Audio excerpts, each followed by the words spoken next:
this is the band that most people give credit for creating hair metal. The reason why we're here is because this album was made and put Crue on a different level than they were on the debut. 10, okay, David Bowie. 11, okay, Marilyn Manson. This is the album that made me stop being such a pussy growing up. Hey, so you stopped being a pussy? All right. For you.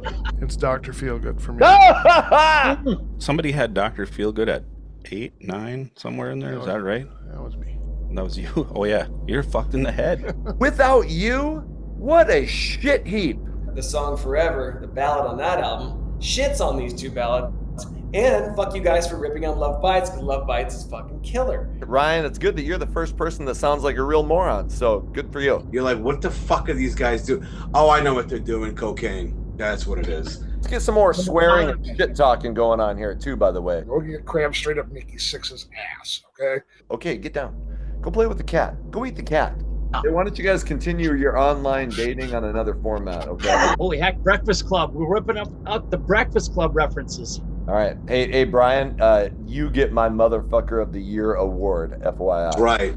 Okay. The rest of you guys got like 5 months left to get your shit straight. People are gonna probably shit their drawers right now. Look, I came here to do two things: chew bubblegum and talk hair metal. And it looks like I'm almost out of bubblegum. Welcome to the Hair Metal Guru. My name is Anthony. They call me the Guru. And holy shit, look at this fucking Brady Bunch scene of kids and people all hanging out, because today I think a really cool episode, something we've never tried before. We're calling this the Motley Crue Roundtable, and we have a lot of new faces. We have some returning old faces. We have some new guys, and so I think it's going to be a blast. We're going to talk Motley Crue, and we are going to rank 9 Motley Crue albums from our least favorite to our favorite.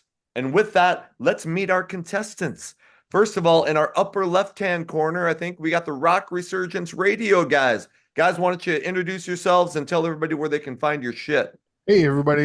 This is Chad from Rock Resurgence Radio. This is Bergy. He'll say a little bit as well, but you can find our stuff on YouTube. Search Rock Resurgence Radio, also on Twitter or X, on Facebook. So yeah, we're kind of wherever you can listen to the podcast. But all right, Bergy. Yep, I'm Bergy. I'm the co-host. It's an honor for you to have us on. We really appreciate it. We love your show, and check out us too, please. Absolutely. In the upper right-hand corner, we got Bryan from the Hairband Basement. Bryan, tell us about your shit that you need to promote. Definitely. Well, first, it's an honor being, part of the Brady Bunch here. If the family were a bunch of middle-aged metalheads. But yeah, you can catch my show on Stationhead. Download the app, and there I play the rarest of tracks, the deepest of tracks, the rarest of bands, and the little-known. So, yeah, I did fuck it up. Yeah. And the little-known songs from the biggest name artists before, during, and after the Decade of Decadence. So if you like this genre of music, you can definitely hear the deeper cuts instead of the same old songs we heard a million times. Plus, catch me on X. I'm at HB Basement. I'm always talking music there. Awesome. Thank you for being back. Rock Resurgence Radio, guys. Thank you. We got Jeremy in the lower left-hand corner, who is just a buddy of mine from North Dakota, has been on the show a couple times. Jeremy, welcome back. Hey, thank you so much. Truly an honor to be here. Bryan and Ryan, I feel like meeting celebrities here for the first time. I've watched so many videos with you guys, so this is kind of cool. I'm not going to lie. I'd like to say I wasn't nervous, but I am. This is cool to get to do this and experience this with you guys, and then to meet the Rock Resurgence boys and JU as well. Truly an honor, so thank you for having me, buddy. Awesome. And in the middle, we got Ryan returning with his AC/DC, the Razor's Edge. Remember, Ryan's a big shot police or fireman, so if he has to leave. But anyway, Ryan, why don't you tell everybody hi and anything that you want to promote? No, thanks, guys. I really enjoy being here every time. It's always my pleasure. I have a great time doing this. So very nice to meet all you guys, and it's quite the topic, because we can go on and on, but we won't. So thank you. All right. And in the lower right-hand corner, at least from my vantage point, is Jay Brannon. Jay is a guitarist, and we've been talking because he's been watching stuff on the show. Finally got to meet Jay last weekend, so we got him to come on and talk about one of his favorite bands, Motley Crue. Jay, welcome. Thanks for having me. This should be fun. I am looking forward to this conversation, fellas. All right, awesome. Hey, I got for the moment, a couple things. I got a vintage, this probably came out of like a circus or a hit parader, an ad for Motley Crue's Shout at the Devil, which we'll be talking about later. And also an ad from Kerrang! Magazine for the Dr. Feelgood single off the Dr. Feelgood album. So some vintage frame Motley Crue for you, for everybody watching out there. And by the way, I sell all this shit, and I have sales. Go find me on Facebook at Hair Metal Guru. I also have a page called Classic Rock Fargo. I always announce when I'm opening my garage for business. And so Jay actually came down this last weekend and got to look through everything. So it would be awesome if anybody that watches the channel wanted to come, and even if you don't buy shit, come and chat and look through the House of Hair. So with that, we have 9 Motley Crue albums. We're going to rank them from our least favorite to our favorite. And man, I mean, we're talking about, this is the band that most people give credit for creating hair metal, because it was even this year that I was shocked that I found out that Too Fast for Love, I always had thought it had come out in 83, but Shout came out in 83. Too Fast for Love came out in 81. I mean, so much earlier than most hair metal bands. So Motley Crue gets a lot of credit for creating this genre that we know and love, and we have to give the creators our respect. But unfortunately, there's going to be some albums where I think we're going to have to give them some shit too. So with that, our number 9, our least favorite album from the Motley Crue catalog, we are going to start in the upper left-hand corner with the Rock Resurgence Radio guys. Chad, what is your least favorite Motley Crue album? This is absolutely fucking simple. Not even didn't take a second thought about it. It's Generation Swine. Absolutely hate it. There's one good song on it though. It's called Shout at the Devil 97. Okay. All right. Bergy. Well, I am with Chad, and I think a lot of us are probably going to be that way too. I do think there's a couple good songs on the album. I was super excited for this. Came out in 97. You know, it was Vince's return after the 94, Motley Crue with John Corabi. Actually, the first couple songs aren't so bad. Find Myself and Afraid. But yeah, there's a lot of shit on here. And it's got to be, I love Motley Crue. If I have to pick their worst album, I got to pick this. I have to. So. Okay. Easy. All right. Bryan, what is your least favorite album from Motley Crue? I'm going to read my exact notes, what I have for my number 9 and least favorite. I put Generation Swine, garbage. Anyone like to add anything? Oh, I got. Yeah. You wanted it brief. Here we are. Hey, album sucks. Album sucks. Cool, top to bottom, it sucks. Okay. All right. Jay, what is your? I'm just gonna take a wild guess. Go ahead. Yeah, Generation Swine. Quite frankly, it can go. Where it can go get crammed straight up Nikki Sixx's ass. Okay, there is one song, that is remotely worth a shit. And that is Flush. Okay. All right. Ryan, what do you got? Well, I'm going to buck the trend. I knew you would. Just like I did putting Fly on the Wall as number 1. I'm sorry to everyone out there in the last video, but I'll say this. Motley Crue 1994. I'm not even sure why this is on here. Again, just like I told Metal Mike before. This is quality hard rock. It's just not my style of hard rock. And it's certainly not my style of Motley Crue. So you don't have my boy Vince, and it's it's as far as a departure as Generation Swine for me. So Motley 94 doesn't even exist in my Motley realm. So that's where I got it. Okay. I totally respect that. I have 100% respect for that. That's all I gotta say. Yep. Hey, it would really suck if we all just agreed. Okay. So, but Ryan, it's good that you're the first person that sounds like a real moron. So good for you. Okay, just kidding, Ryan. Good call, Jeremy. What do you think? Yeah, Ryan. I kind of had a feeling you were going to say that. Like I said, I watched a lot of your videos. I can't agree with you though. In fact, I might be the complete opposite with the 94 thing, and that's cool because we all have different tastes. I'm going with the collective group here with Generation Swine. I just listened to the entire thing last night, open-minded. I had no interruptions. I tried to give it the best shot I could. The only thing I could get out of it, Brian, this is for you. There were some good bass lines on there that Nikki, tried to throw out, and I can respect that. But that's about it. Afraid I can listen to and kind of respect what they were doing. And shout out to Del 97, Rock Resurgence. She nailed it on the head. Killer remake. That's all I got for Generation Swine. It's my number 9. It belongs where it is. Swine, the pig pen. Okay. All right. I hate to follow the crowd, but Generation Swine is also my least favorite album.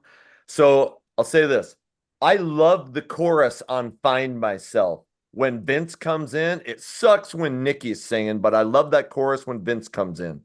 I really like the song Afraid. When that came out as the first single, I was like, all right, hey, here we go. It was modern, but it was really catchy. I thought the chorus was great. So I was pumped when that song came out. However, after that, I'm gonna give you my notes that I wrote for each song. Don't worry, this won't take long. Number 3, Flush, eh. Number 4, Generation Swine, horrible. Number 5, shit. 6, what the fuck is this? 7, Jesus. 8, eh. 9, Just Stop. 10, okay, David Bowie. 11, okay, Marilyn Manson. 12, why?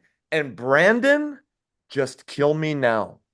Okay? Because that line where he says, your mom and I made a baby, made you inside her or something, has got to be the worst fucking lyric in rock history. So, who at the record company or who in the band was like, yeah, Tommy, let's put this on the album. That's a good idea. So, anyway, that's my comments on Generation Swine. It is a shit heap. So, with that, that's our least favorite Motley Crue albums. We're moving on to number 8. And by the way, if I ever fuck up in the order, don't be afraid to say, hey, you fucked up in the order. We're going on to our number 8. And since we started with the Rock Resurgence Radio guys, let's start with Bryan from the Hairband Basement. And Bryan, what's your number 8 album from Motley Crue? My number 8, New Tattoo. I like the songs Hell in High Heels because it kind of sounds like classic Motley Crue. The rest of the album doesn't do it for me. It's like they're trying too hard to sound like classic Crue, and just it doesn't work for me. And the song First Band on the Moon, you look at that title, the first thing I think about is the Cardigans album that had Love Something. What was the name of the stupid song? Love me. Yes, that one. What the hell's the name of that song? Love something or fucking shit. I can't remember. But this one, it's like after Generation Swine, they tried to be like classic Crue, and it just didn't work. My opinion. Okay. All right. I think everybody wants to say hi to Charlie. Yeah, you're very famous on YouTube. All right, and you're really her and the cat, the fucking cat. We're gonna have cat with mashed potatoes sometime here this week. I think Charlie needs to go potty. Do you have to go potty? No? Shit. Okay, well, sit down. Okay. With that, thank you. Jay, what is your number 8 Motley Crue album? It is also New Tattoo. I agree with Bryan. Hell on High Heels, the only good song there. Actually, if you want to go with the unreleased tracks or the not album release tracks, Time Bomb was pretty good. Other than that, they tried way too hard to be what they aren't anymore. And by the way, love Fool by the Cardigans, fellas. Love Fool. By the way, that chick was hot though. Whatever Yeah, her name. I can't argue that. Yeah. Okay, Ryan, what do you got? Here's where I have Generation Swine. My only comments were, "Afraid" is a good song, and that's it. Okay. All right, Jeremy. Yeah, I'm right with the other gentleman pretty much here with the new tattoo. I love the sound of it. I love that they got back to Mick Mars's tone, which he put so much pride in. I thought it sounded great. Hell on High Heels was kind of a fun first track, but then it just felt forced. It felt contrived. They were way too old to be writing those kind of tongue-in-cheek lyrics, I felt. And it just didn't work for me. And my brother and I don't see eye to eye on this, but I just couldn't get behind it. I tried it and tried it. But like I said, it has nothing to do with the late, great Randy Castillo versus Tommy Lee. I thought he did a great job filling in for Tommy. I thought they tried. They just missed it a little bit lyrically. Had they had better lyrics and better titles, I think I would have liked it. But yeah, it's my number 8 as well. New tattoo. By the way, Jeremy should have pointed out is the drummer in a band called Abrasion has been playing in bands for years outside of teaching. So he brings that perspective. I know Bryan's a bass player, Jay's a guitar player, and Ryan's a singer. Real quick, shameless plug here. Sorry, Guru. We're actually playing this weekend for my brother Brandon, not to be mistaken with Generation Swine Brandon. We're playing for his 50th birthday this weekend. So if anybody's bored, come on up to McCluskey, North Dakota this weekend for a show. I'm gonna try to hit that actually. Right on, bud. Rock Resurgence Radio, guys. What's your number 8?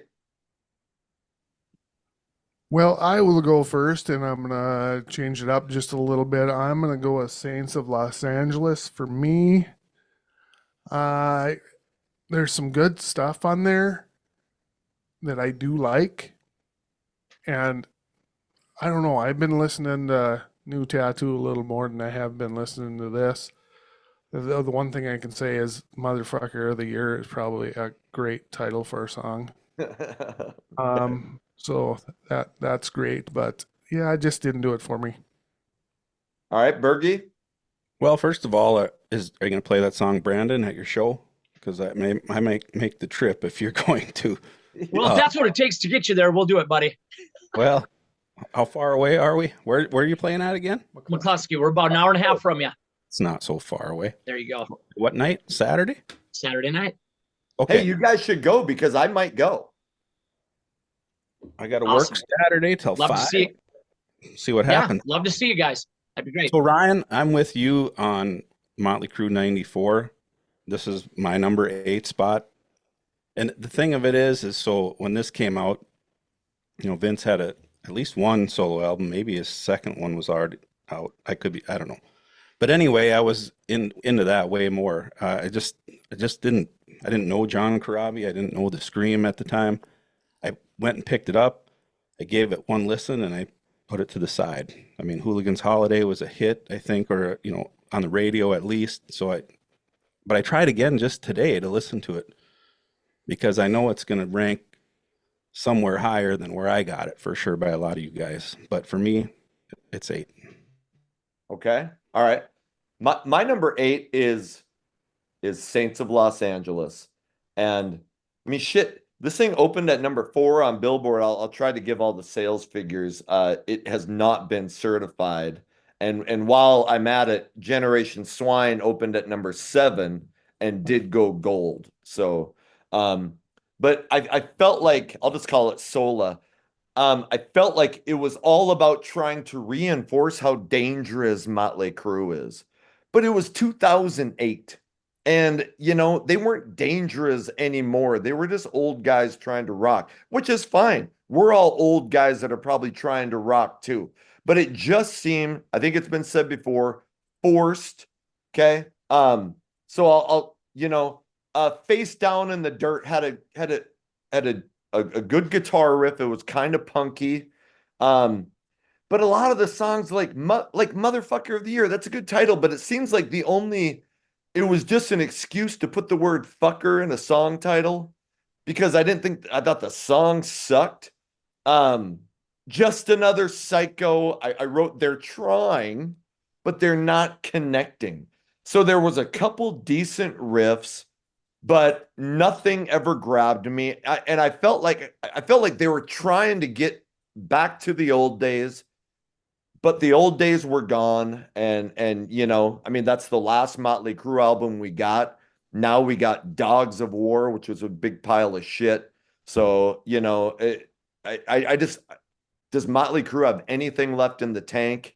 Well, I mean, obviously, I hope they still release albums, but Saints of Los Angeles, you know, it's not a good sign that they have much left. So, I have pulled up here. Saints of Los Angeles sold 40,000 copies. Oh, no way. Well, shit, I have one of them. And by the way, I know like we're all kind of muted, but hey, feel free to chime in if you have comments, if somebody says something dumb. I mean, I don't know, maybe you can try being, I haven't muted myself at all yet. But that's because I'm the fucking host and I don't have to. So, yeah, we noticed. Yeah. All right. I want to see Jeremy's Motley shirt. See what he's doing there. Yeah, Jeremy, pull that shit up. Yeah, going on here. Oh, there you go. Okay. Nice. Thank you. I think mine's kind of a Theater of Pain era, I think. I don't know. It doesn't say an album. I had a Shout at the Devil shirt on. But... Oh, there you go, Ryan. He probably set that up. He's like, hey, somebody call while I'm doing this so I can remind everybody that I'm a fighter. Sorry. Do you have to go? Nope. It was just that reminder that you're a firefighter and you're a lot cooler than the rest of us. Okay. Just kidding. I don't have the Motley shirt, but I got the armful of tattoos. Of Motley Crue? These crates here are full of Motley Crue merchandise. Oh, there you go. All right. Yeah. All right. Awesome. And I think I see Lemmy in the background too. You do. So. I won that in a raffle at a show my band was playing, a benefit show, I don't know, about 9 years ago. All right. And yeah. Awesome. Awesome. All right. We're on to our number 7, and we're strolling right along, unlike when it's just Bryan and I on a video. So, because you can never shut Bryan up. Jesus. We're on to our number 7s, and we're going to start with Jay. This is where people will start to disagree with me. I got Girls, Girls, Girls at number 7. Very simple. There's a lot of filler. My opinion, the best 2 songs were never singles. Something for Nothing and Bad Boy Boogie. You're All I Need's a great song. Wild Side's overplayed. Girls, Girls, Girls is way overplayed. The rest of the album sucks. Oh, come on. 5 Years Dead? I cannot stand that repetitive bullshit. Sorry, man. Love that song. Hey, let me ask you this, Jay. You said Girls and Wild Side are overplayed. Yeah. But did you like them when they first came out? Girls, Girls, Girls. Yeah. Yeah. Wild Side. Yeah. I mean, decent, but not groundbreaking. Yeah. Give Jay a break. He is from Iowa. So they're not always up to date with the rest of the world. Okay. I'm just kidding, Jay. I live in North Dakota, like anyone should talk. I know, 5.5 hour drive, man. Yeah. But well worth it. I think me and Ryan are the one that live near civilization out of this group. Hey, shut up. Shut up. Shutting up. Okay, Hayes. Just kidding. All right, let's go on. Let's go to Ryan. What's your number 7? Saints of Los Angeles. The title track I thought was really good. I liked it. Updated, decent. The rest is way too modern for me. Short of the song Down with the Whiskey, that was kind of vintage-y Motley. Vince was hitting a stride on that song. The riffs were good-ish. But again, just like these first 3, they're as different as it gets for Motley. So they are not my favorite, and they're going to be pretty high. And it's okay about the girls, girls, girls thing, because I plan on pissing everyone off in a few minutes as well. So here we go. Ryan is good for some curveballs for every episode. So, okay.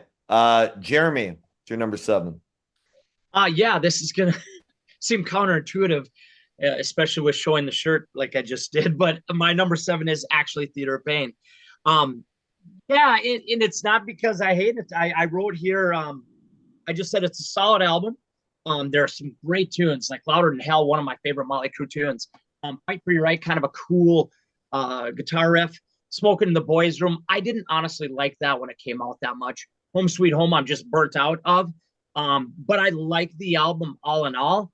But from 6 to 1, I honestly love all these albums. So I had to just kind of flip a coin, and Theater of Pain ended up being there. Now I feel like an idiot for wearing the shirt. So, but anyway, that's my number 7 is Theater of Pain. Don't worry, I'm sure Nikki Sixx is glad for any money that you give him. So absolutely. Okay, Yeah. Rock Resurgence Radio, guys. We're on number 7, correct? Yep. For number 7, I have New Tattoo. And like I said, when I said Saints of Los Angeles, I've just been listening to this one a little more. And to me, it sounds like Motley and the girls, girls, girls kind of theme. Yeah, they're older and singing kind of goofy shit. But as far as the sound of the band and the way the songs are put together, I really like it. It's not just shouty choruses like it was at the beginning. Although, don't get me wrong, the shout choruses are what Motley Crue was going for back in the day. So that's cool. But yeah, just a little more, I don't know. There's quite a few songs that I like on it. Like, I didn't like the last about 3 songs, and that was about it. Okay. All right. Bergy, what do you got? My 7 is Saints of Los Angeles. Into the title track, I didn't really care for it that much. Down at the Whiskey, I actually love that song, and I think it's a great, like, kind of tribute back to their start, you know, kind of thing. Okay. But yeah, that's my 7. Okay. My number 7 is New Tattoo. It opened at number 41 on Billboard. It sold a couple 100,000 copies. I think it was too early to the glory. You know, after Generation Swine, they were and the 94 album, they were like, fuck. We got Vince back. We tried this Generation Swine. What a horse shit album. So let's try to give them what they want. They want us to sound like the old days. But so, you know, Hell on High Heels, that is a great opening riff. I like that song. But notice that album only opened up at number 41. Sola, Saints of Los Angeles, opened up in the top 10. So I think if they had put out New Tattoo a little bit later, when people were people were around 2008, people were starting to go, shit, that 80s rock stuff was cool. So I think it would have been better if it had come out later. You know, it didn't do that well, but I like it. It's not amazing. There's a lot of filler on it. So it's New Tattoo is my number 7. And Bryan, what do you think? My number 7 is Saints of Los Angeles. I think New Tattoo and Saints of Los Angeles, I could have flipped either one in these 2 spots. I think it's maybe the closest that they kind of reached the classic 80s Crue sound, but I like the title track. I like Down at the Whiskey, Motherfucker of the Year, great title. I like the song. I wish they had an award ceremony where they gave out trophies with that title on it. But I mean, I would listen to it last night, and Chicks Equal Trouble, it just reminded me like it was a Steel Panther song, but not as good. Right. And yeah, these two albums, they tried really hard to sound like classic 80s Crue. Sometimes they got it, a lot of times they didn't. So that's why it's so low on my list. All right. Hey, Bryan, you get my Motherfucker of the Year award, FYI. That's right. Okay. The rest of you guys got like 5 months left to get your shit straight. Okay. All right. We are on to our number 6. And I think it is Ryan's turn to start us off. So Ryan, what do you got? All right. Well, here's where I'm really going to piss everyone off. Here's where I have the classic Too Fast for Love. So in an episode with Metal Mike that just came out, the Heavy Metal Hot Takes is like an unpopular opinions episode on the 80s glam metal cast. One of my topics was that I'm not a huge fan anymore of Too Fast for Love. Very unpopular opinion. I still love the album. I love Livewire, love PC Reaction, love Toast of the Town, the re-release deal from the Leather Records. But the rest is just like, I just don't go to it anymore. It's too early Crew for me. They were a little bit more pop punky, and I'm just I'll just say it, I'm just a total sucker for the huge 89 sound they did, just to kind of paint that picture of what kind of crew I love is the Shout to Feel Good or Decade of Decadence crew. And this is just a little too early in the career for me. Like I said, I used to be obsessed with this album. I listened to it as much as all the other ones, but now I don't go to it often. So feel free to rip me up. Who wants to rip him up? Okay. I'll wait till I get to it on my list. Okay. Yeah. All right. Okay. Let's go on to Jeremy. What's your number 6? All right. Number 6, I got Saints Los Angeles as well. Pretty much the same exact thing Bryan said. I can't believe how he's saying exactly what I'm feeling here. I felt like they were two of the same albums. I really did. However, I didn't feel like Saints Los Angeles was quite as cheesy lyrically. And I also thought they did a really cool job with like Animal and Me. That song has such an eerie feel. And the way Vince's voice kind of goes up and down in that from the lower register and you're following it, it kind of gives you those feelers. We talk about those feeler sounds. That is a tune that gets me every time. I dug all the popular ones. Saints Los Angeles, I thought, wow, they're getting back to it. They're killing it. I didn't feel like it was as forced and as contrived and maybe as fake as New Tattoo felt for me. So it's a little higher on my list, and that's where I'm putting Saints Los Angeles.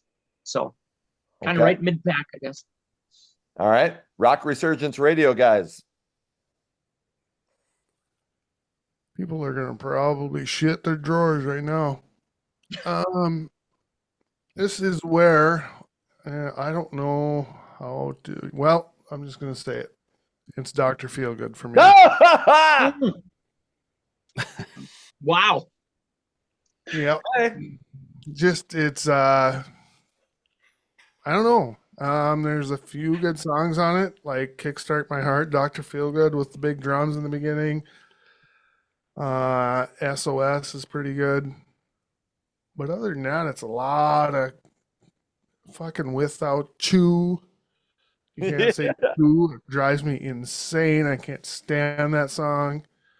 I don't know. There's just not much good about it other than those 3 songs to me. Don't Go Away Mad is okay, but it kind of got overplayed too. But too much filler for me on that album.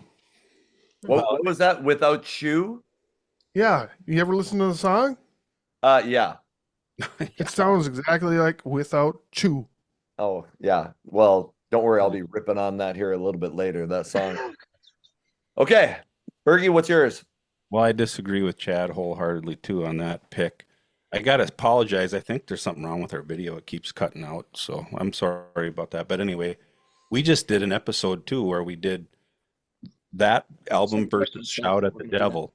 So it was kind of weird. So if you get a chance, check it out, because we, putting those 2 albums together against each other is kind of weird. But anyway, my number 6 is New Tattoo.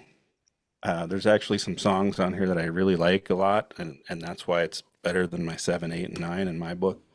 Like somebody said about Hell in High Heels is a cool song.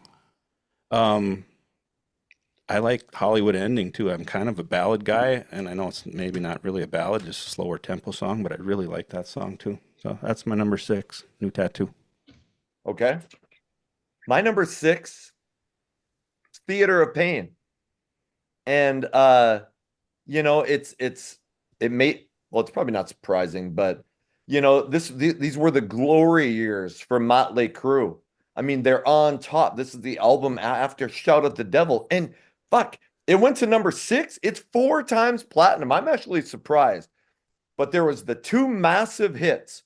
And I probably liked Smoking in the Boys' Room when I was a kid. You're all rebellious and you're like, ooh, those guys smoke in the boys' room. That's so naughty. Now I think that song sucks.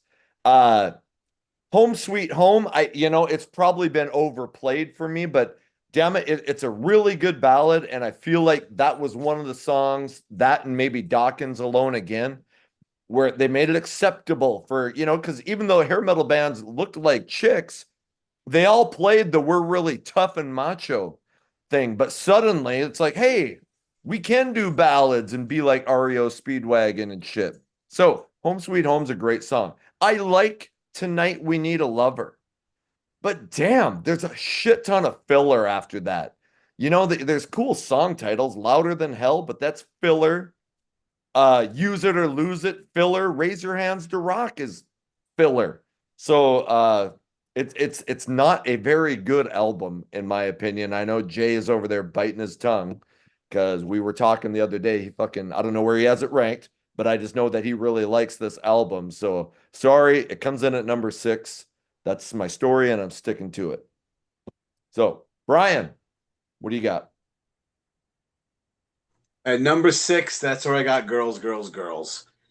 This is an album that it basically shows what it's like to have cocaine as your co-writer. I mean, except for, and you didn't like these songs, but I think Girls, the title track, and Wild Side are probably the best 2 songs. The rest of this album stinks. I remember getting this when I was a kid. The first 2 songs were like, oh shit. They are overplayed, I will say that. And then after that, it was like, oh, okay. And then by Nona, you're like, what the fuck are these guys doing? Oh, I know what they're doing. Cocaine. That's what it is. So, yeah, it's out of the classic Crew 88's album, this is easily their worst one. Yeah. That's my number 6. Wow. Geez, there is some surprises here. Okay, I think everyone did their number 6, right? No, I haven't. Oh shit. Okay, Jay, what do you got? Oh, I'm with Ryan. Too Fast for Love. Live Wire's awesome. Piece of Your Action is phenomenal. Take Me to the Top is incredible. As far as the rest of it goes, and I just don't feel it. I mean, it's got attitude. It shows what they were going to do, and it's revered to most people. It's just, aside from a few songs, it's just not my taste. Okay, we're on to our number 5, and I think Ryan started the last one, so I think Jeremy, you haven't started one yet, right? Right. Jeremy, what's your number 5? Let's get some more swearing and shit talking going on here too, by the way. Just kidding. Whatever you get. Number 5, I've got Shout at the Devil. Dude! Because, yeah, we're midway through the pack. Everything here, in my opinion, from here on out is going to be fantastic. Shout at the Devil, I remember listening to. I'm sorry. What'd you say again? Shout at the Devil. Okay. I thought I heard it wrong for a second. All right.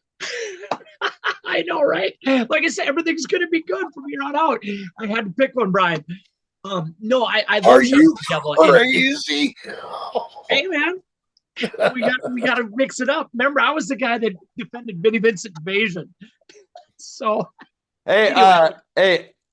Remember, he's from McCluskey, so like the newest movie in town is this new movie. It's called The Breakfast Club. It's about these kids who got to go to detention on a Saturday. They just got indoor plumbing. There's lots of cool things happening in McCluskey. So, okay, Jeremy, what the fuck is wrong with you? Keep going. Exactly. Wow. Holy hell, did everybody get on the hate wagon there? Anyway, I'm going to defend it first. I remember hearing it for the first time and honestly just being blown away, the scary antics and is it Vincent Price, I think, doing the intro? Don't quote me on who the voice is there, but in the beginning, and it's going on, and all of a sudden it gets that Shout at the Devil riff, and you're like, holy hell, this is something different. And I had heard this as my 3rd Motley Crue album. I had heard Girls, Girls, Girls before, and Theater Pain. So this was like a huge departure. I'm like, this was what Motley Crue sounded like. And it was awesome. It was scary. It was raunchy and sleazy. Back then, it was probably my favorite. But now, as a 40-something-year-old guy, I guess it's going to be right in mid-pack. They're, Helter Skelter. It is what it is. It's a remake. It belongs where it is.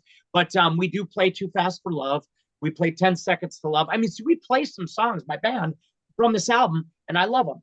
But I just put it here because I feel like number 4 through 1 are a little stronger. I guess that's the only reason it fell mid-pack. I knew it would catch some guff. But holy heck, Breakfast Club. We're ripping up the Breakfast Club references. I plan on seeing that this weekend, by the way.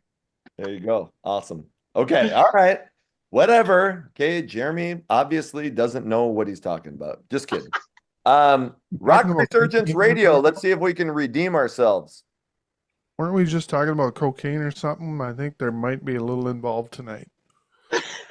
Jeremy, your nose looks kind of red. Is a little Yeah, bit... you know, the school year started. What can I say? Going on in McCluskey. Right. All right. We're on number 5.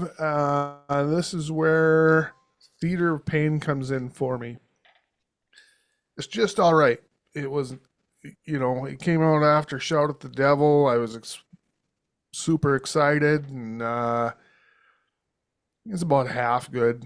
It was, they went from leather to fucking frilly shit wearing, and Vince is wearing pink and all kinds of, but I mean, somebody said I hate Smoking in the Boys Room, but I like it better than any other version.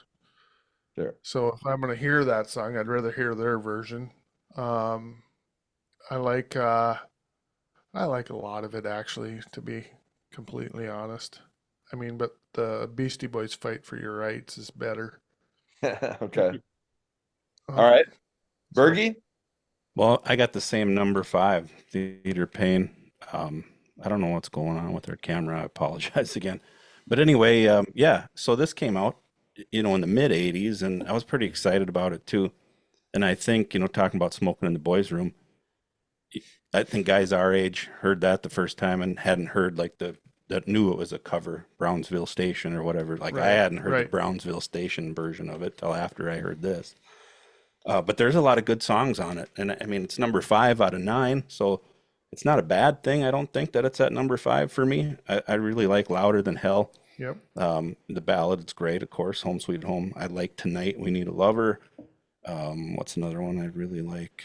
I like City Boy Blues. City Boy Blues too. I mean, I think, we say this all the time, all killer, no filler. There's some filler on here, but it's better than the previous 4 albums I talked about, or 3. So Theater of Pain, my number 5.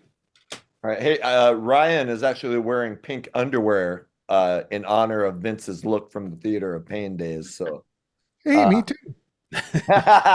All right. That's and awesome. You know that how? Shut up. He texted me. All right. Pictures? Okay. We have Snapchat. All right. The pictures disappear right away. My number 5 is I feel bad because I revere this album. I feel bad for putting it this low, but it's the Motley Crue 1994 album. And it's not a bad thing to put it at number 5. I really like this. It went to number 7 on Billboard. It went gold. It was a huge fucking disappointment to the record company. So I feel like if it had sold, 1 million or 2 million copies, we would have gotten another album with John Corabi. And if you didn't know, and I'm not talking maybe to you guys, but people watching the channel, John Corabi was in a fantastic band called The Scream before he was in Motley Crue 94. The Scream, the album Let It Scream, is phenomenal. He's got a really cool voice. He plays guitar. He writes songs. So this album reminds me of Warrant's Ultraphobic in that when I first heard it, I was like, what the fuck are you guys doing? I put it away. I listened to it once. I'm like, this is shit. It's grunge influenced shit. But a couple years later, you're looking through the CD collection. I'm like, shit. I really like The Scream. I'm going to try this Motley Crue album out again. And it grew on me with repeated listens. So Power to the Music is great. It's definitely darker. The guitars are more down-tuned. It tells the listener this is not your dad's Motley Crue. I like Hooligan's Holiday. I didn't think it should have been the first single. I thought Power to the Music or Poison Apples was the better choice. But Misunderstood I thought that could have been a hit. It's kind of a ballad. It has a heavy breakdown midway through. Poison Apples is ultra catchy, and Smoke the Sky and Drift Away. Drift Away is another kind of ballad that I thought could have been a hit. So this album is They did make a video for that one. What's that? I'm sorry, they did make a video for Drift Away. Oh, they did. Okay. So no, don't be afraid to interrupt. So I really love this album, and it deserved a better fate than, I think probably there are people who like it here. The guys that we follow on X, it's kind of an underground favorite, but nationwide, that album gets a lot of shit I don't think it deserves. So, Bryan, it's your number 5. This is where I also have Crew 94. And I'm with Ryan on this. It's not a Crew album without Vince. Sorry. Yeah. I mean, people go nuts for this. I think it's overrated. I think the second half is stronger, though. There are very good tunes on it. It's a decent album. But, Power of the Music is good. Hooligan's Holiday is good. Welcome to the Numb, Smoke in the Sky are good tunes. But I think Vince Neil's Exposed was a better album. I'll flat out say it. And if you look at the bands that kind of change, these hair metal bands that changed their sound during this time, you have Winger with Pull, Dog Eat Dog by Warrant, Psycho Schizophrenia by Lillian Axe. This is the bot. I think this album's below all those three. I just don't feel it's a Motley Crue album. It's a solid album, but it's just not what they are. The thing is with this album, what it did, it drew a line where you had everything before it was classic Motley Crue. Everything after it was Motley Crue trying to sound like classic Motley Crue. And it's just some people, think this is their best album. It's in the middle because I think it's okay. There's some solid songs on it, but it's just not Crue without Vince. Hey, that was really well said, and agreed. Those the Lillian Axe, Winger, I do like those better than this album. Mm-hmm. I just I think it got a lot of shit, so I do like it, but I'm with you on that. And you're right, to a lot of people, John Corabi is not going to be Motley Crue no matter what you do. So no, and he is definitely a better vocalist than Vince, but sure, he doesn't have the voice of Crue. Sorry, John. That's the way it is. Okay, all right, Jay. I think we're at you for number 5. Well, this was the first Motley album I heard, so surprised it actually came in at 5. It's Dr. Feelgood. The title track is killer. Kickstart My Heart is killer. I really like, some of the, I guess, the deep cuts on it. Slice of Your Pie, She Goes Down, stuff like that. If I never hear Don't Go Away Mad Again, I'm perfectly fine with it. If I don't ever hear Without You Again, I am more than fine with it. The sound quality is killer, what Bob Rock did for them and for their career, and the stuff that it inspired is of legendary status. It's, getting to this point in the countdown is difficult trying to pick what's next, because everything really is, we got rid of Generation Swine and New Tattoo, right? So everything else is, at least pretty good. All right, and I think Ryan's the last one to give his number 5. How dare I put New Tattoo above Too Fast for Love, but I did it. And I love New Tattoo. You got to remember, these guys were like in their 30s, and I think Nikki was 40 something. Mick was like 75, but whatever. But I like the updated sound. I think that they're staying true. I'm really glad Tommy was gone for this one, because his head was not in the game in the early 2000s. I love Randy Castillo. He was like the consummate rocker. He looked great then. And R.I.P. But yeah, Tommy wanted nothing to do with 80s rock, so they got him in. Punched in the Teeth by Love is that's a big one for me. I love that Motley song, because that's a throwaway from what would have been a 92 Motley record, which would have been so much more killer than Motley Crue 94. But Punched in the Teeth by Love, Hell in High Heels. I love New Tattoo, the song Hollywood Ending, and then the song Fake. I thought that was cool. And when it came out, I was pretty stoked to buy it. So that's where I got it. Holy shit. Okay. All right. I think that's it for the number 5s. Charlie is this. I think she hears all these voices and she's like pawing the shit out of me and wanting to. Do you want to come up here? Come up here and say hi. Hurry up though. All right. We're on to our number 4.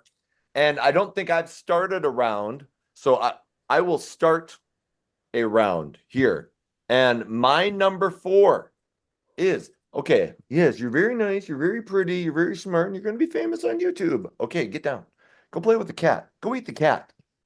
Go eat the cat. Okay. My number 4, and this was really difficult. I was torn between this and the number 3. And tomorrow I could change it. But right now it's Dr. Feelgood. And I really like Dr. Feelgood. What a fucking massive album in 1989. Went to number 1 on Billboard, 6 times platinum. So it's huge. The biggest album in the catalog, a classic. But so just a couple of Dr. Feelgood, even the song, it's a very good song. But I don't love it, and I never loved it. When it first came out, I was like, oh, good. You know, now I love Kickstart My Heart. To me, that's one of the most original, you know, most people know I like punk rock. That's damn near a punk rock song. That opening guitar riff, holy shit. Like, that's where I loved my Motley Crue. Without You, what a shit heap. And I love ballads. I do, but that ballad sucks. That and Love Bites are like the bane of my existence. Like, what the fuck? I was going to say the same exact thing. Those 2 songs suck. Yes. Thank you. Yes. And so there's actually a much better ballad. Time for Change is a better ballad than Without You, in my opinion. So I like Same Old Situation. It's very poppy. Don't go away mad, just go away. I like it's very poppy. I think She Goes Down is a pretty good song. I wonder what they're talking about there. I have no clue. So I really do like this album, but it's I don't know that I think it's aged particularly well. In the grand scheme of Motley Crue, like I very rarely go back to this album. I go back to, well, obviously I go back to 3 albums more because this is my number 4. So it hasn't aged that great. That's why I got it there. That's my number 4. All right. Anybody? Okay. All right. Bryan, what do you got? What's your number 4? My number 4 is Theater of Pain. When this came out, I did not like this album. A lot of the stuff was like, but as time went on, I kind of liked more of the songs. What do I have here? Smoke in the Boys' Room stinks. Home Sweet Home, good ballad, but it's been overplayed to death. I can skip that. Some of the song, I mean, that song established what a hair metal ballad would be. Once that thing made it big, every band after that was doing almost the same thing. Either it starts off with piano or an acoustic guitar, or a guitar with no what's the word I'm looking for, distortion on it, something like that. You know, and it's been done so many times since then. Louder Than Hell is a cool tune. Tonight We Need a Lover I like. Fight for Your Rights. Some solid songs on this. A lot of filler though, and I think the look at the time was stupid. They look so dumb. Nikki Sixx with his goofy referee outfit, just cut this shit. It was so bad, that look. And I mean, I like it better now than I did then, but I mean, we're getting to better albums as we go down this list. But yeah, there's a good amount of filler on this one. And that's why it's at number 4 for me. Okay. All right. Jay, what do you got? Well, I got Saints of Los Angeles at number 4. Now, yeah, I saw that one. Yeah. All right. Title track, I like it. Motherfucker of Year, of course. Down at the Whiskey, I heard that mentioned. Great fucking song. Animal and Me is a great song. Is there some shit on there that was a little bit undercooked? Oh, absolutely. Sonically, I like the sound. It's it's just a little heavier, which I kind of lean a little bit towards heavier music at times. So that appeals to my ear. But do I think that some of the other stuff that's in line sonically that was never on an actual studio album is better? If I Die Tomorrow comes to mind, yeah, something like that would smoke this entire album. But it's still good. This was the flip a quarter type stuff coming up because couldn't decide. Okay. All right, Ryan, what do you got? Number 4.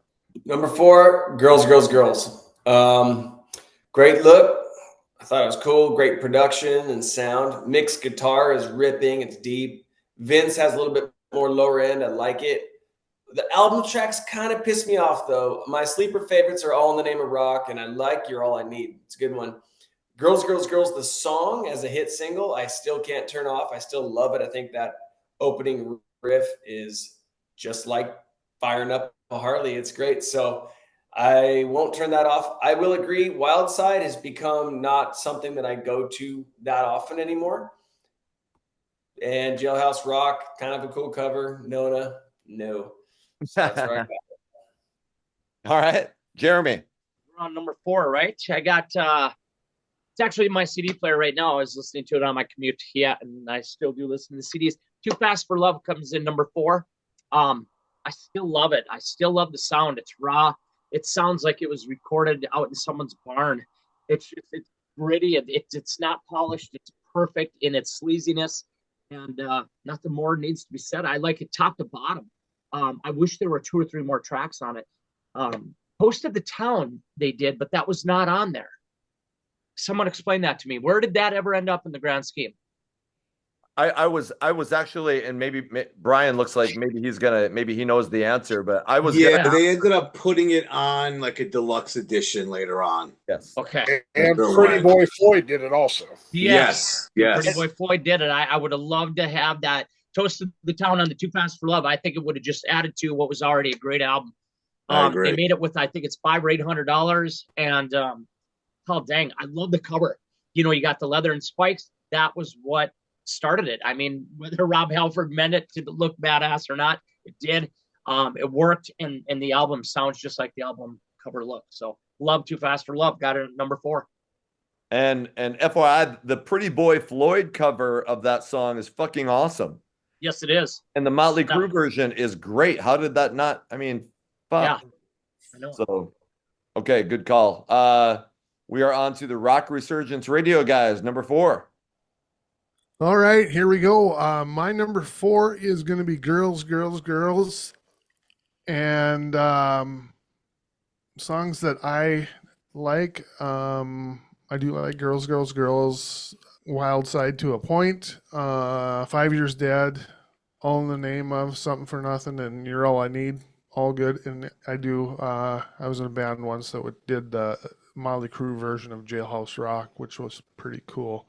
Hey, and I was going to ask, since we have other people that play music in here, Motley Crue's tuned down to C, if I'm not correct, right? They're in drop C. Drop C. Some of their songs are in drop D as well. Okay. Yeah. I noticed like playing on their Shout at the Devil album. I thought it was drop C. On Shout at the Devil and Too Fast for Love. Everything Feel Good pretty much in the 4 was D standard tuning. Like the 94 and newer, most of it's drop C. Here's what I hear you guys saying right now. Wah, wah, wah, wah, wah, wah, wah. You sound like Charlie Brown's teacher, but understandable. Exactly. Yeah. I'm sure Jeremy's students can relate. Yes. Yeah. Jeremy, did you have your first day of school today? No, actually yesterday. Today was day number 2. How was it? It was great, man. Thank you for asking. Yeah. Sure. It's really fantastic. I'm excited about the whole year. Awesome. Yeah. What grade you in? 5th and 6th. No. Yep, reading ELA. It's a pretty outstanding gig. I'm pretty excited about it. Thank you, guys. I appreciate you asking. Absolutely. Bergy, what's your number 4? Mine's Girls, Girls, Girls too. And Jay, you're wrong. Wild Side's the best song on the album. I agree with Ryan about All in the Name of kind of being a sleeper. That was on some Kirk Cameron, Dudley Moore movie. That was pretty cheesy, but I liked the song a lot. Dancing on Glass, of course, Girls, Girls, Girls. Yeah, it's not quite all killer. I mean, I'm not a huge fan of Nona, of course. And I do like the Jailhouse Rock version too. Okay. 5 Years Dead. Yeah. You know what? You know what we all failed to talk about being Girls, Girls, Girls at number 4. I think 3 of us. Rodeo, that song that came out later in the expanded editions, and it was like Left Off. That song was That's a great song. Fantastic tune. Doesn't even sound like a Motley Crue song hardly.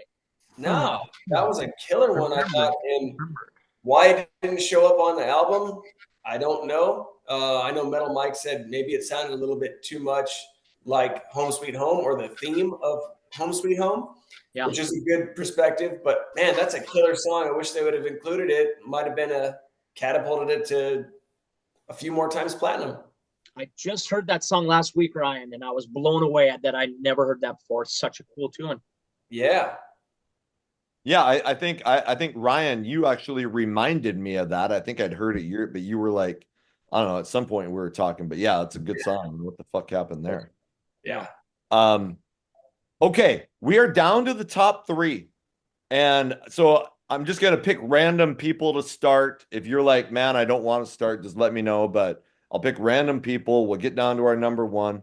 And so, now the exciting shit comes in. Okay.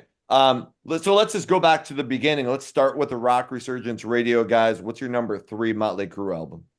My number 3 is the 1994 album. Absolutely fucking love this album. I too heard the Scream before this came out. So I was like a fan. And I'm like, man, that Scream album is awesome. He's got some great shit on there. And then he's going to be singing for my favorite band. I was like, this is going to be good. I've never been a huge Vince guy. He's an okay singer. Okay is at best. And when he came on and sang, and Tommy Lee's drums on this thing are just sonic boom on this freaking album. It's unbelievable. I mean, if you any reason to go back and listen to it, just go back and listen to his drumming. It's probably the best since Too Fast for Love. And I don't know. I can't say enough about the album. I don't think there's really any stinkers on there. I listened to the album here just the other day again all the way through, and I freaking love it. Yeah. Okay. My 3. Yep. We're on 3. Dr. Feelgood. Well, somebody had Dr. Feelgood at 8, 9, somewhere in there. Is that right? That was me. That was you. Oh yeah, you're fucked in the head. No, I was 6. Okay. Well, anyway, Dr. Feelgood, awesome album. I like it from front to back, except for I will 100% agree with you, and I'll 100% agree with the Guru about Without You, garbage. But other than that, I like everything else on it. I can't think of one that it's just like, I could throw that song away. That's the problem. I can't think of another one. Yeah, I mean, just because it came out in '89, the greatest year ever, as far as I'm concerned, for greatest year, yeah, hair metal. I think we could argue that point, but anyway, that's my number 3, Dr. Feelgood, great album. Even though Chad, even though you didn't have it at number 8, you had it at number 6. You're still fucked in the head, is what Bergy was thinking. Yeah, I know. I got that. Okay. Just slightly less, just 3 less fucked in the head. That's right. That's right. There's a little bit of hope for you yet. Okay. We'll go on to Bryan. What do you got for your number 3? For my number 3, I also have Dr. Feelgood. I eat their biggest album. When this thing came out, everyone was going nuts for it.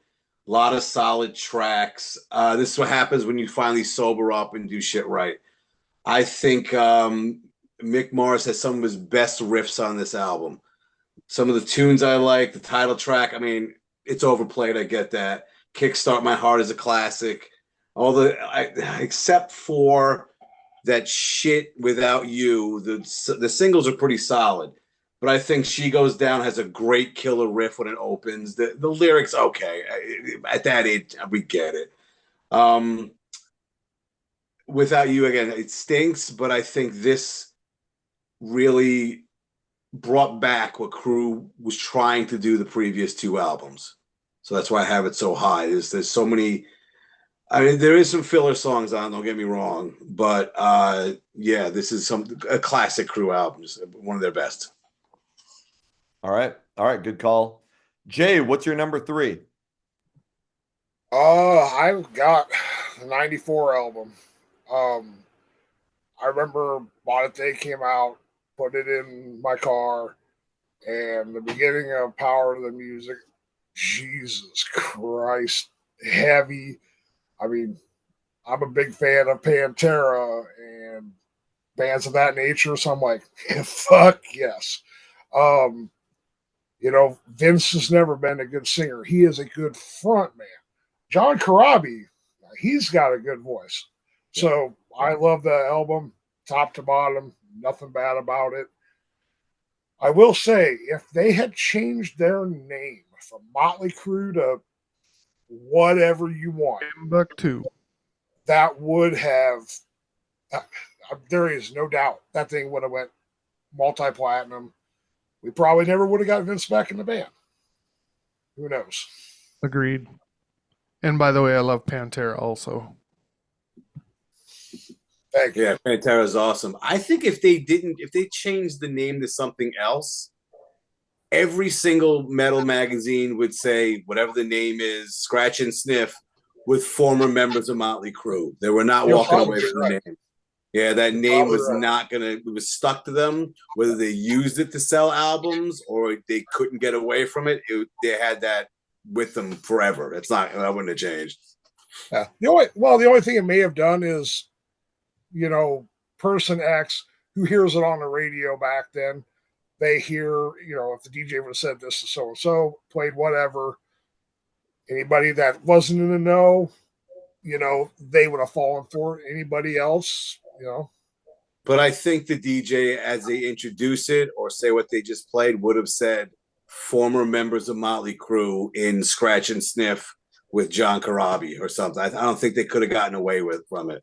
I don't know why I named the band Scratch and Sniff. Somebody's got to start a band called Scratch and Sniff. Yeah, I'm sure there is one out there. I'm torn on that. And so I tend to agree that no matter what you named it, it was still going to be Motley Crue.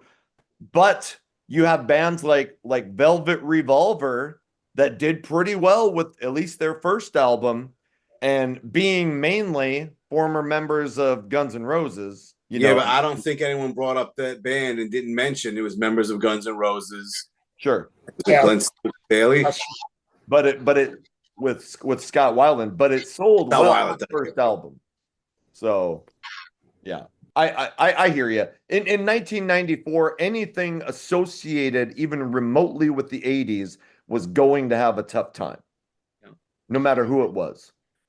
So, all right. On to Ryan for your number 3. So here's where we got Theater of Pain. Love the album tracks on this album, and obviously one of the best ballads of all time. In that ballad, it's not sappy. It's not, you know, the love gone wrong stuff. It's just a slow chugger with strong lyrics. Really like Tonight. And I love Raise Your Hands to Rock. I'm a sucker for those plugged in acoustic songs.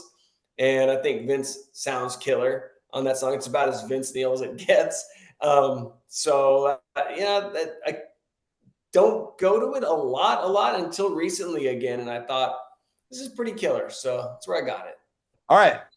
We're on to Jeremy's number 3. Okay. My number 3 was Girls, Girls, Girls. And I liked it. It was a huge album for me growing up, especially being an up-and-coming drummer, the Tommy Lee era, seeing Wildside, seeing him, and I'm not even going to talk about the tracks. You guys did a great job covering all that. But watching him flip upside down in that video, that's all I'm going to focus on for my little segment here. That was mind-blowing. That was epic. The twirls, the flips, the fact that he was strapped in and his body was getting juked and jived and he was doing that. God, I tell you, we tried our hardest to come up with some kind of apparatus like that. Ended up just being a John Deere loader tractor. Never quite worked right. So, but anyway, I'm just going to go with that. It was the coolest videos. It set off that whole era of everybody doing a live video on stage, and nobody could do what the crew did. They had the crew back there with the old par lighting, and then Tommy Lee spinning upside down and not dropping his sticks while twirling them.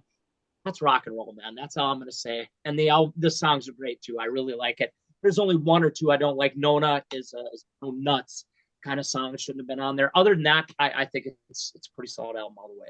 My number 3 is Girls, Girls, Girls. And this went to number 2 on Billboard, went 4 times platinum. I mean, shit. And you're right. The first time I saw that video and I saw that drum thing spinning around, I mean, I'm 14, 15 when this album came out, whatever month it came out. And I was like, holy shit. I'd never seen anything. I mean, Kiss had, drum risers that lifted up. So, I always associated Kiss as being the show. But this was something, at least for me, completely new. And in little old Leonard, North Dakota, we didn't have cable TV. So the only way I would have seen this is like if I went into town and a buddy of mine was paying for cable, because I lived out on a farm, you could not get cable. All right. So anyway, I still think Wild Side and Girls, Girls, Girls are 2 of the best songs in the Motley Crue catalog. I really like Dancing on Glass. And I think that You're All I Need is my favorite Motley Crue ballad of all time. So that's my number 3. Well, I just got to ask Jeremy, as a drummer, what is Tommy Lee putting in his hands or whatever to not start dropping sticks as he's flipping around? Like just giving out free souvenirs, everyone below him, just dropping shit. Because I've been in plenty of bands where drummers are consistently dropping sticks or something. Yeah, Brian, I'm one of them. As much as I've practiced, thanks to Tommy Lee and all those guys, I still drop all the time. And I think the same thing. He's not wearing gloves. He must have some kind of stickum or something on. That's what that was going, or he's just got enough centrifugal force, like a bucket of water when you swing it fast enough. It's crazy that he was able to do that. And it's just still to this day, with all the technology and all the things we've seen, it's still one of the greatest tricks to me. Or maybe he's like Guru and has a tight grip. Yeah. I wonder how we got that. Yeah, right? Well, we know how Tommy got his. Let's be honest, guys. We all know that. Hey, if you had that tree video, if you had that tree trunk, your grip would be tight too. That's right. All right. Did everyone do their number 3? Okay, let's go to our number 2, and let's just start with Jay. What do you got? Shout out to Devil. It's perfection. Absolute perfection. A little bit evil, heavy. And it blows my mind to this day how they have never played Danger live. Okay. Fantastic album. All right. Let's go on to Ryan. Okay, here's where I got Dr. Feelgood. And what made this number 2 over my top spot was the fucking horns in Rattlesnake Shake. Okay? No horns in metal. It's bad. And the shittiest 2 ballads on any 6 million seller. And I just got to say, Vince Neil Exposed, Forever, the song Forever, the ballad on that album, shits on these 2 ballads. And fuck you guys for ripping on Love Bites, because Love Bites is fucking killer. So. You said sucks wrong. You mispronounced the word sucks. S-U-X. Okay. So this thing could have legit been like a Hysteria or Slippery When Wet had they had a ballad that was not Without You or Time for Change. If there was a big one, if there was a Home Sweet Home on there or whatever, could have been that much bigger.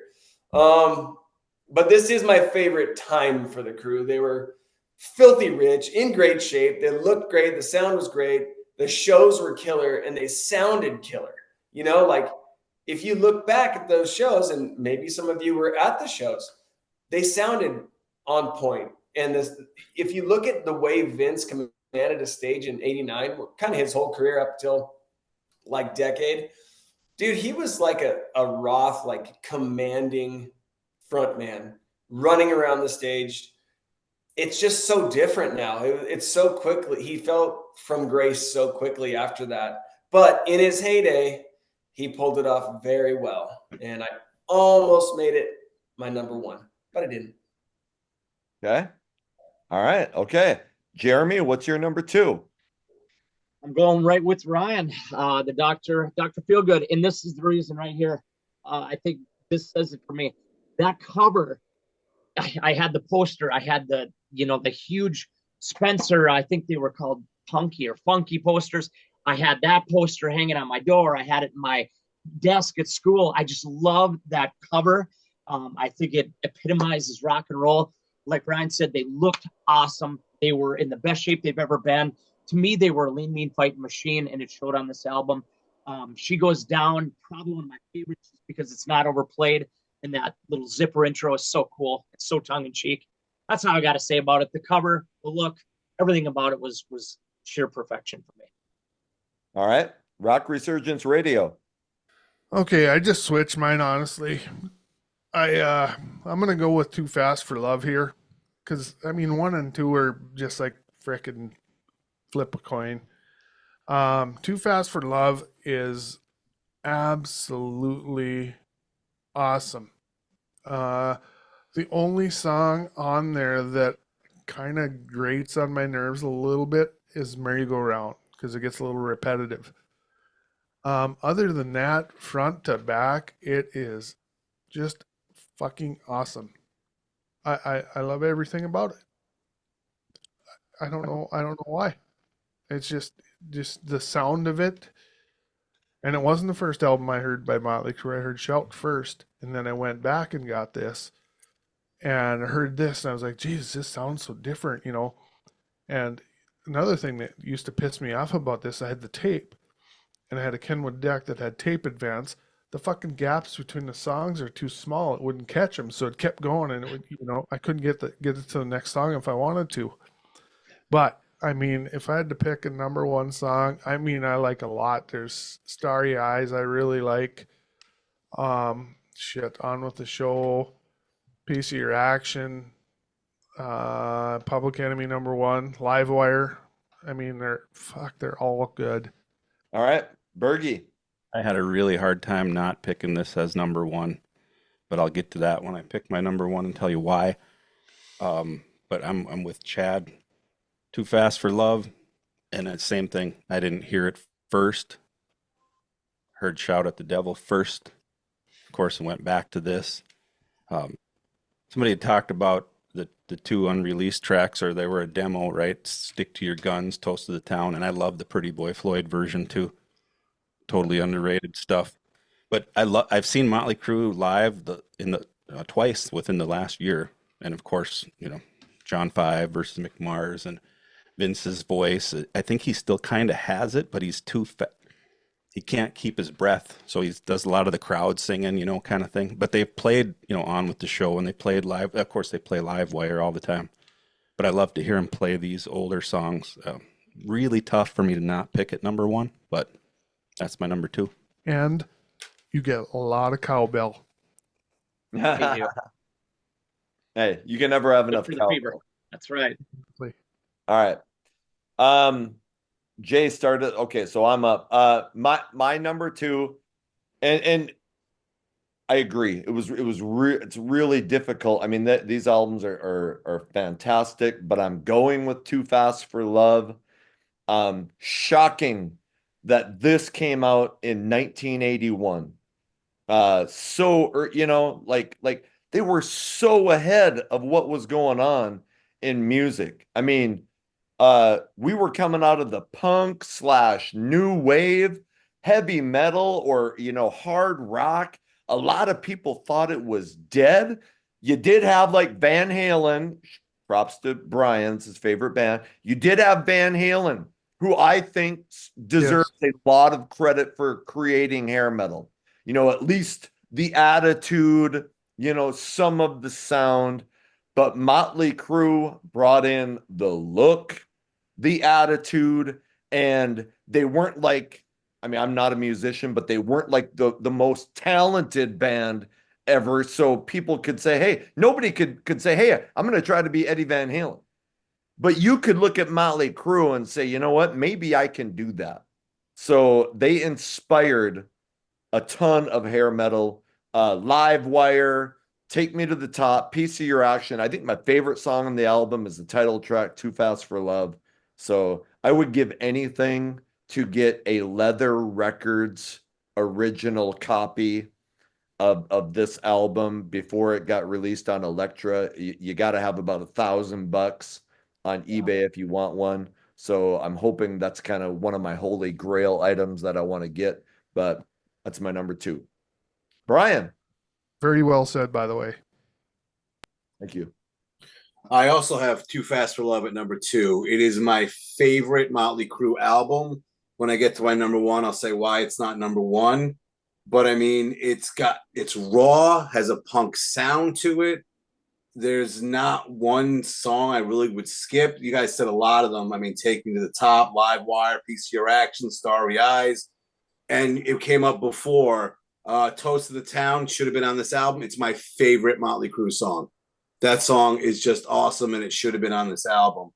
One thing, because with these last 2 for me, well, first of all, you guys brought up the cowbell. I literally have it in my notes. Where the hell is it? Did Tommy Lee just get a new cowbell? Because every song has cowbell on it. Yep. Like he wrapped the fucker open, put it on there. I was like, all right, guys, gonna hit this instead of the hi-hat in every song. And they're like, all right. But with all the other albums before these last 2, for me, every single one of those albums has filler on it. And as I was going through this list, part of me was like, is Crue overrated? Because a lot of these albums, there's songs where it's like, skip, this one's not too good. But these last 2, at least for me, every song is good. Every song. And yeah, I'll explain why this, as my favorite album, didn't make it to number 1. Okay. All right. Well, now everybody got their number 2, right? We are at our number 1. And I'm going to start with Jeremy, and then I think I'm going to go last so we can get to the ending. But Jeremy, tell us about your number 1. All right. I think I said it earlier. Ryan, like I said, polar opposite worlds here, but not in a bad way, man. I just, oh, dang it. I can't. Chad, you said it. When I got in the 77 Chevy Impala with the 350 and the big home speakers in the back, we didn't have Rockford Fosgate. We didn't have all this. We had the home stereo speakers that we had hooked up to a realistic equalizer. Some of you guys can relate to where I'm going here. And we popped that cassette in and we heard Power to the Music, and those drums came in. That was unprecedented. He was using a deeper bass drum than any band had ever used, Chad. And that's what created that kick you in the crotch bass drum. And that's what I tested every single system out for a good 5 to 10 years, was that Motley Crue 94 album. It wasn't just that it sounded so badass. It was badass. It lived up to it for me. From track 1 to the end, even like Misunderstood, it starts out kind of slow, whatever. It's still kind of cool, but then it gets into that rock and riff. That's all John Corabi's influence. If you are a Scream fan and you listen to the Scream, you know that John was in that writing room when they were doing that. And he says, you know, we could, kind of has a Man in the Moon vibe. We could take this and we could amp it up to 11 and make this song rock. So John Corabi did it for me. The 22-inch deep bass drum, that low tone that I have strived to get the rest of my career and never have achieved. Everything about it. Poison Apples. I thought Smoke the Sky was one of the heaviest tunes I had ever heard. Just the sheer speed of it. Then there's that one song where they refer to Mott the Hoople and they give homage to all the bands that came before them, and they kind of talk about that. I just thought they did everything right, especially for 1994. You guys all said it. Had it been a different band name, I too think it could have blown up. I saw that tour, and I could not believe we were in Fargo, North Dakota at the Civic, and it wasn't even half full. And I was just like, this is the beginning of the end. This is it for Motley Crue. We're probably seeing their last shows. And sadly, that was it for John. They decided that he was exiting, and I was sad because I would have loved to see what one more album would have done. Generation Swine, possibly could have kicked ass, guys. Possibly, I say, possibly. If John would have stayed in the fray, he could have made that album something completely different, I believe. When was that show? The Motley show. It must have been. That would have been 94 or 95. I think I was a senior in high school, so I want to say 95. But was it in the summer? Yes. Okay, because I'm like, why would I have not been at that show? But I was in San Antonio all summer for military. Because I'm like, there's no way I would have missed the Motley Crue show. And so it must have been the summer of 94. Fuck. And don't quote me, Guru, but I think the freaking Toadies opened up that show.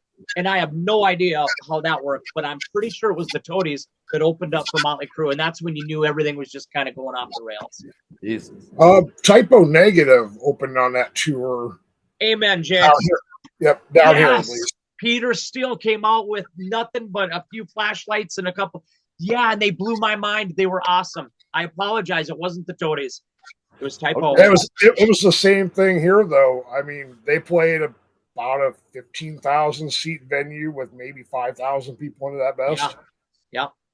Wow. That's my number one. I'll throw this out there because we did talk about the Scream, but after Motley Crue, John Corabi joined a band called Union with Bruce Kulick from Kiss, and they put out a self-titled album and an album called The Blue Room, and they're actually pretty fucking good. So if you're into that Motley Crue Scream stuff, and Bruce Kulick on guitar, go check those Union albums out. He also does some singing in the Dead Daisies, I believe. Yes. And that's a cool band. They just really like video. That's really good. So okay. We're on to the Rock Resurgence Radio, guys. What's your number one? My number one is the one, the only Shout at the Devil. That is where it all began for me with Motley Crue.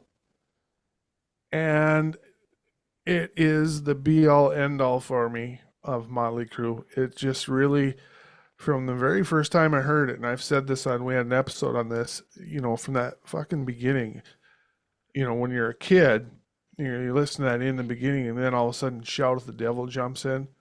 Jesus Christ, that was scary.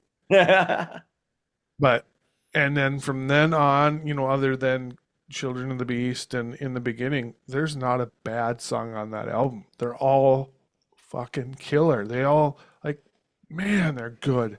You can't pick one bad one. And what's the gentleman on the bottom there that's Jay? Jay mentioned Danger. I fucking love that song, and it was just on one of our hidden ballads gems. That should have been hits. Ballads that should have been hits or something to that effect, and that was one of mine. I just thought, damn, that's a good song, and I don't know why nobody gives it any respect, because it is really good. All right, Bergy. I'm with Chad, and I'm sure I'm going to be with a lot of you guys. Motley Crue Shout at the Devil's number one. And like I said, I had a hard time not picking this as number one because kind of like Bryan, I kind of think this is my favorite. Just because it's just more raw and powerful to me. But here's my reasoning. If an alien landed and they said, take me to your leader or take me to, I want to hear Motley Crue, this is the album that I'm going to have them listen to. Like if I'm going to introduce my kids to Motley Crue or whatever, I got a 12-year-old, I'm going to play them this album first. I really don't have much more to say about it. Chad pretty much summed it up. But that's a good way to put it, man. It is. It's number one. You mean you wouldn't take him to Kamala Harris? Tonight we're missing it. We're missing the Democratic National Convention tonight. Not yet. They got to cheat first, and then we can take it. So if aliens come down and ask for Motley Crue, I'd be like, dude, take over. You're the coolest aliens ever. Right. Come on. Sleepy Joe ain't due for another hour and a half. And I go back to if I was stranded on a desert island or whatever, and I could only take one Motley Crue album, it's hard to not take this one. Yeah, it really is. No offense, but I'd vote for Vince Neil over Kamala Harris. So no, I'm just kidding. All right, let's not get. I vote for Tommy Lee's dick over her. Amen, brother. All right. Hey, and when Bergy says he's with Chad, he means platonically. They're both married, 2 girls. So, Yes. okay. All right. Let's go on to Bryan. Bryan, what's your number 1? I mean, no surprise. A lot of you already said it. Shout out to Devil. I think Jay put it perfectly. It's perfection. There is not a bad song on this album. I mean, I had a couple here, but I mean, I'll be saying the same songs over and over. I mean, one song you guys didn't say, Knock 'em Dead Kid, is a great tune. 10 Seconds to Love is good. The cover of Helter Skelter is great. I mean, every song on this is phenomenal, and it's the standard Motley Crue song. But the reason why I have this at number 1 and not Too Fast for Love which is my favorite, as number 1, this album is the reason why this is even happening. The reason why we're here is because this album was made and put Crue on a different level than they were on the debut. If they put out like a girls, girls, girls type thing, or a Generation Swine, or something shittier than the debut, we'd be talking about Motley Crue as a Keel type unknown band. And this album set them far and beyond than what they started off as and made them the global band that they are today. And that's why they're at my number 1. That is well said. Thank you. That is I can just tell. So I can just tell some of that shit's gonna go in the opening montage. What's up? Good job, bro. All my stuff goes in the opening montage. Yeah. Yeah. How the fuck am I gonna do the opening montage with 7 people here? Who knows? You'll figure it out. All right. Okay. If I can just put the dog panting on there for 2 months. Well, there's a lot of A Brady Bunch type thing, possibly. Right, Yes. right. I mean, I'm not quite Marsha, but I mean, hair looks blonde in the video. Hey, Maybe. I always thought of myself as a Johnny Bravo, but that's me. From behind, Jay, you never know. Those golden locks are looking pretty good. All right, let's get off this topic. Oh, someone's alone. Okay. Jay, what's your number 1? Okay, I'm gonna get shit for it. To start with, Shout Out the Devil, yes, is my all-time favorite. But Theater of Pain is my number 1. And before you want to hang me for it, let me explain. If you were to listen to the guitar solo in Home Sweet Home live, pick your time frame. Anytime when Mick was in the band towards the end, they played it a little bit slower. Best guitar solo ever, in my opinion. But speaking of guitar, if you take that whole album, get rid of the shitty tone that they had from Mick Mars. Tom Werman had him playing through a Gallion Kruger amp. Give him his Soldanos, give him his Marshalls, give him his Dr. Feelgood rig or anything after that. And it instantly changes everybody's perception, in my opinion, of that album. I mean, sonically it's not there, but song-wise, I mean, if you sped up City Boy Blues a little bit, it's really close to perfection, in my opinion. Save Our Souls is a phenomenal song. I mean, is Home Sweet Home overplayed? Sure. I prefer the Decade of Decadence as far as sonically goes. Smoking in the Boys' Room, loved it as a kid, grew out of it just like probably the rest of you guys. I love the album. All right, we're on to Ryan. Well, Jay, I'm the guy that just put Fly in the Wall Above Back in Black on our last AC/DC episode, so I feel your pain.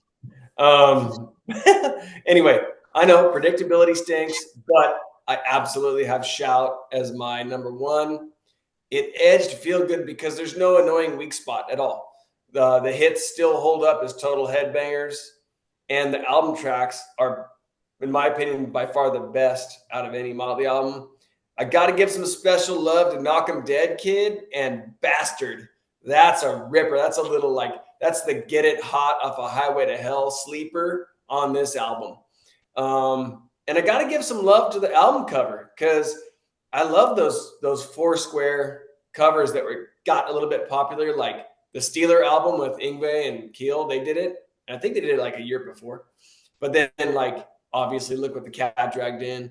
But I really like those. But Motley pulled it off well. And then the fold out LP with the full body 4 pictures is really killer. So this is the album that made me stop being such a pussy growing up too. Like I would crank this on my way to like football, baseball, going out with the fellas, going out with a chick, gonna go to the gym, whatever. And I just, I mean, it just made me be like, God, these guys are so fucking killer. And I want to be like them. So that's when I stopped being such a pussy and started hitting home runs and dating better looking chicks. So anyway, that's my little soft spot for Shout. And that's where I have it, man. Number 1, predictably. Okay. So you stopped being a pussy? All right. For you. Says the guy who's not a fireman and gets bullied by his kitten. Okay. I was in the military, okay? That cat's pretty tough. All right. The fucker was biting my foot earlier and I didn't even cry once. All right. Okay, I think it was 3 times. Everybody else went with their number 1, right? We're at me, I think. It's Shout at the Devil. It is a perfect album, though the older I get in the beginning, and God bless the children of the beast, get cheesy as shit. But song-wise, it's all killer, no filler. So there's really not much to say that you guys haven't covered, except I will say that 10 Seconds to Love is not about my sex life. If it was, it would be called 20 Seconds to Love. But if somebody came up to me and here I'll say this. If somebody said, who had never heard of this genre of music, said, show me what hair metal looks like, I would probably show them the cover of Poison's Look What the Cat Dragged In. If somebody said, show me what hair metal sounds like, I might give them Motley Crue Shout at the Devil. So, phenomenal album. Okay, hey, that finishes our Motley Crue roundtable, our Motley Crue ranking. A lot of surprises in here. So I would love it if when you get done with this, hey, go in the comments. Tell us what your Motley Crue album ranking is. Tell us where we got it right. Tell us where we got it wrong. We know Ryan probably fucked it up again. Just kidding. Hey, Rock Resurgence Radio guys, thank you for being on the show. Thank you for having us. It was a great time. Yes, go visit those guys at Rock Resurgence Radio. Bryan from the Hairband Basement, thank you for being on the show. Thank you for having me. Catch my show on Stationhead. Download the app. I'm on my every Friday, playing the deepest cuts from hair bands. And you can find me on X at HB Basement. Always talking music there. Thanks again for having me on. Jay, thank you for coming on and popping your hair metal guru cherry.